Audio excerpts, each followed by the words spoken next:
បន្តពីយក3ថ្ងៃជាមួយខ្ញុំនៅខេត្តស្ទឹងត្រែង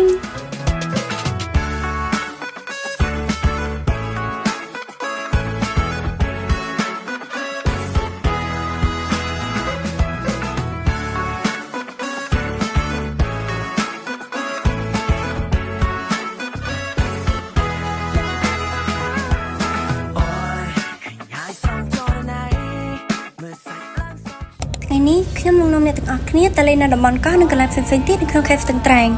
ថាតើមានសកម្មភាពអ្វីខ្លះតោះទៅជាមួយខ្ញុំទាំងអស់គ្នានេះគឺជាកម្មវិធីទស្សនកិច្ចសិក្សាជាមួយសាកលវិទ្យាល័យអង្គររយៈពេល3ថ្ងៃហើយយើងចាប់ផ្ដើមចេញឡាននៅម៉ោង4ព្រឹកនៅសាកលវិទ្យាល័យអង្គរផងដែរ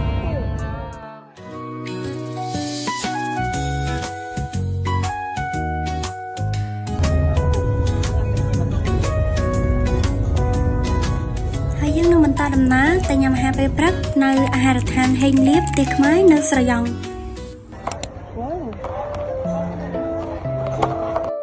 តែសភាពពេលព្រឹក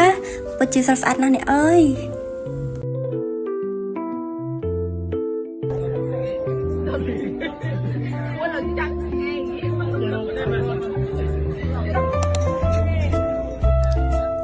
បន្ទាប់ពីញ៉ាំអាហារពេលព្រឹករួចយើងក៏ចាប់ផ្ដើមចេញទៅកន្លែងដំបូងមុនគេបង្អស់នោះគឺស្រះព្រានិមិត្តឬស្រះសុភមិត្តដែលនៅទីនោះទឹកធ្លាក់ស្រស់ស្អាតខ្លាំងមែនទែន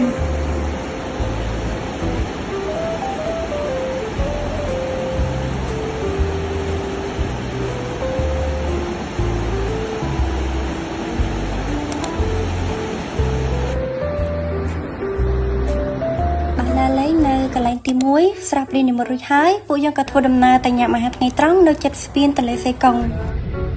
បន្ទាប់មកយើងក៏ធ្វើដំណើរបន្តទៅកាន់ហូតែលហើយក៏បានជិះកាត់ស្ពានទន្លេមេគង្គខ្ញុំក៏បានឆ្លៀតចុះថតរូបខ្លះដែរសំខាន់ណាទេសភាពស្អាតសាហាវចំណែកទឹកវិញគឺមើលទៅដាច់កន្ទុយភ្នែកតែម្ដងហើយរីសតដែលពួកយើងនឹងទៅស្នាក់នៅគឺស្ទឹងត្រែងរីសតដែលនៅតំបន់រាមសាស្ទឹងត្រែងបើសិនបើអ្នកទាំងអស់គ្នាចង់មកលេងខេត្តស្ទឹងត្រែងឬស្វែងរករីសតអាចមកស្ទឹងត្រែងរីសតបានព្រោះនៅទីនេះទេសភាពជប់នៅតំបន់រាមសាហើយអាចមកលេងទឹកនិងមើលថ្ងៃលិចបានទៀតផងដោយសារចង់ផ្លែអារម្មណ៍យើងក៏បានបោះតង់កេងតែម្ដងទៅបន្ទាប់ពីរៀបចំតង់ហើយយើងក៏ទៅកណ្ដាលទន្លេជិះកាយ៉ាក់និងមើលថ្ងៃលិចទាំងអស់គ្នា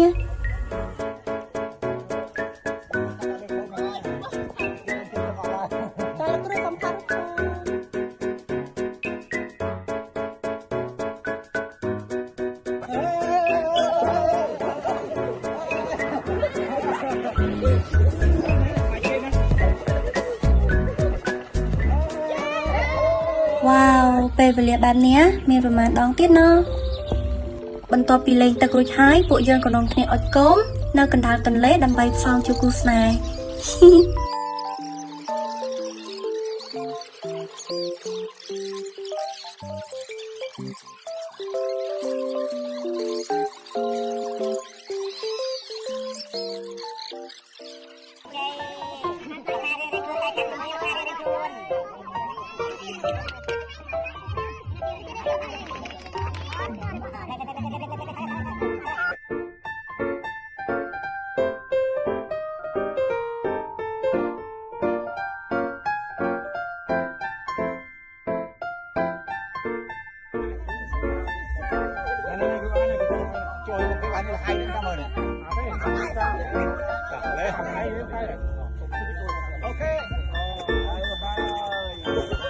បង្ហាគោមរួចពួកយើងក៏នាំគ្នាទៅកាន់រីសតវិញហើយក៏ញ៉ាំអាហារពេលល្ងាច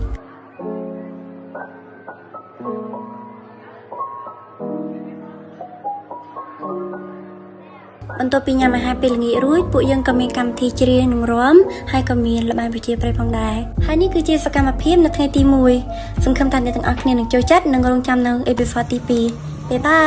យ